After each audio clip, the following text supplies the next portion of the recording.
Year upon us now, we can actually take a look at our shooting form, perhaps something we wouldn't have even thought about doing during our bow hunting seasons or our shooting seasons. But now it's good to take a look and see perhaps if we picked up some bad habits along the way. So I'm going to start with some of the very basics that'll help you improve the consistency of your shooting form. The first and foremost being the classic T formation, and what most guys are referring to when they talk about that is hips and shoulders in line, your arm straight out, and your jaw directly behind that. So essentially everything in line with your head upright and in a natural position.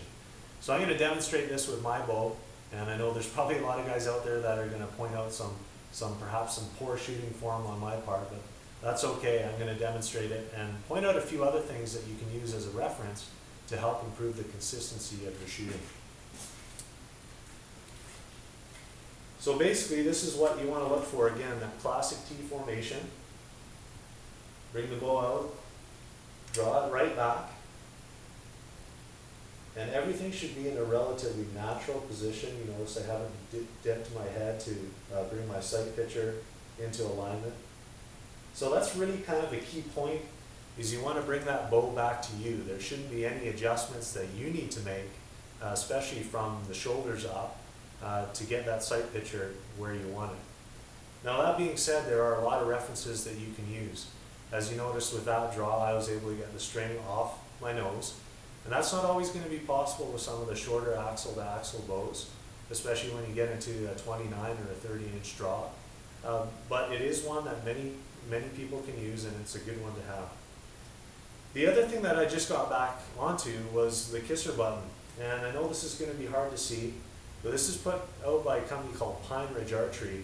It's very different from the kisser buttons that you might remember, the hard plastic ones with the metal crimps that were rather uncomfortable.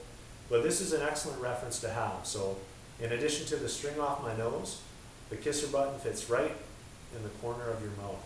So there's a second reference point to have. Now, the third reference point that is a good one to tell you you're doing the same thing over and over again is where your hand ends up, your release hand ends up on your face. Now for me, it's on my jawbone.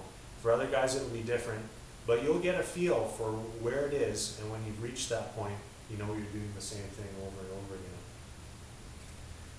The other thing I can mention when it comes to sight pictures is the importance of choosing the right peak.